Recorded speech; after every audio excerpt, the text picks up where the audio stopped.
All right. What's up, everybody? Welcome to this brand new episode of Don't Quit Your Job Just Yet.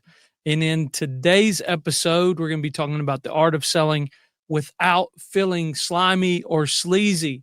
Now, this is the show where I help you monetize your mind into a thriving digital product business until you can quit your full-time job. I'm Mark Casto. I'm the guy that you hired to leave your 9 to 5. And today we're tackling a topic that stops so many aspiring entrepreneurs in their tracks. You ready? Selling. Let's face it, selling can feel uncomfortable.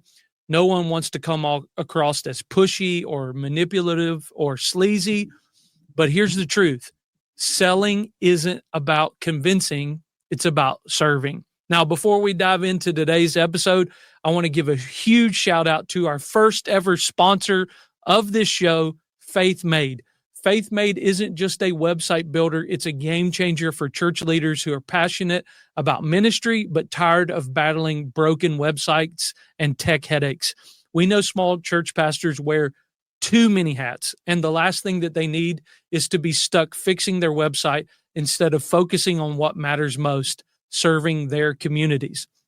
That's why Faith Made was created. It's a move-in ready church website solution designed to free up your time so you can get back to what you were called to do, ministry. But that's not all. With Faith Made Funnels, you also get an all-in-one communication and marketing tool that helps connect people in your community to your church in meaningful and lasting ways. So if you're ready to spend less time on tech and more time in ministry, visit Faith Made's website in the show notes below and see how your church can thrive. Now, let's jump back into the episode.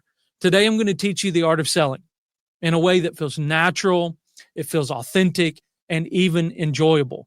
If selling's ever made you feel stuck or uneasy, this is the episode for you. So let's dive in. Okay. The first step to selling without feeling slimy is that you've got to change how you think about sales. Most people see sales as manipulation or convincing someone to buy something they don't need. But that's not true selling. Here's what selling really is. Selling is serving. When you sell, you're offering a solution to someone's problem. Sales is connection. It's about building trust. It's about helping someone make a decision that improves their life and gives them what they already desire. And sales is transformation. Your product or service has the power to change lives. So focus on that. Here's our first wisdom quote for today. Selling isn't something you do to people.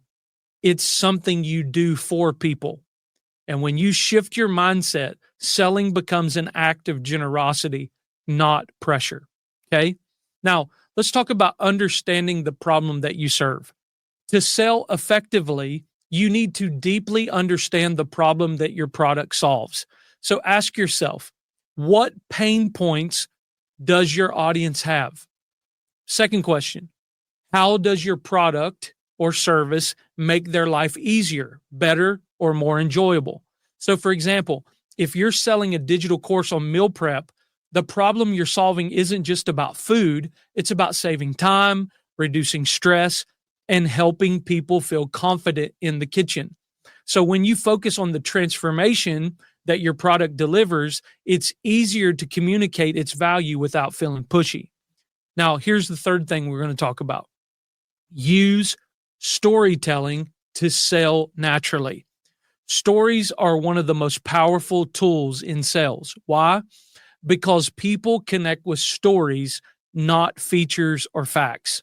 So here's how to use storytelling in your sales. Number one, share your story. Talk about how you discovered the solution you're selling and how it changed your life. So, for example, I used to spend hours stressing over dinner every night until I created a system that cut my cooking time in half and brought my family back to the table. That's for the meal preppers there. That's a little example there. Secondly, you want to highlight customer wins. So share testimonials or case studies from people who've used your product. So for example, going back to the meal prepping example, you could say something like this, like Sarah, which would be a real person that you've helped. Joined my course, and within a month, she saved 5 hours a week and reduced her grocery bill by $200. That's a great share. Thirdly, create vision. Paint a picture of how your audience's life will improve after using your product. So, for example, staying with the theme, imagine never stressing about what's for dinner again and instead having more time to spend with your family. Guys, here's the wisdom quote. Ready? Facts tell, but stories sell. Focus on the transformation, not just the features. Okay. Another lesson that you can learn: make selling about them, not you. One of the reasons why selling feels uncomfortable is because we make it about ourselves. What if they say no? What if I come across as pushy? What if they don't like it? Well, here's the truth. Selling isn't about you. It's about them.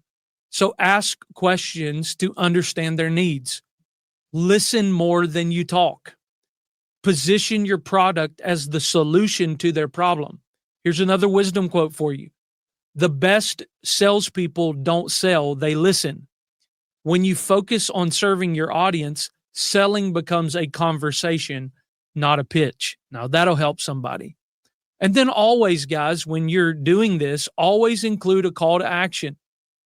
Guys, in order for your audience to take the next step, you've got to give a call to action. And many people are afraid to ask for the sale. But here's the thing. If you don't invite them to act, they'll stay stuck in their problem. A clear call to action is an act of service. It's helping them move forward. So here's some examples of strong call to actions. Number one, if you're ready to stop stressing about dinner, join my meal prep course today. Here's another one.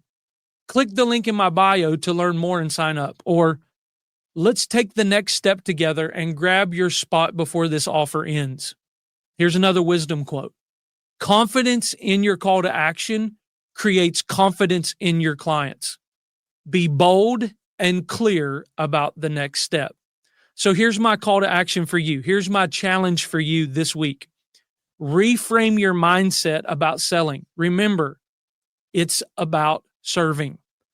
Secondly, practice storytelling in your next post or conversation. Share how your product or service creates a transformation. And thirdly, add a clear, confident call to action to your offer. Guys, that's the training for today. So if you want to learn more about authentic selling and how to grow your business while still working your 9 to 5, join my free masterclass where I break down the exact strategies I use to help my clients succeed. The link is in the show notes below. And let me give you a little teaser for our next episode. We're going to explore how to turn social media traffic into leads and sales. So if you're struggling to convert your followers into paying customers, this episode is going to teach you how to create a simple, effective system that works. I can't wait to see you in the next show. Have a great day.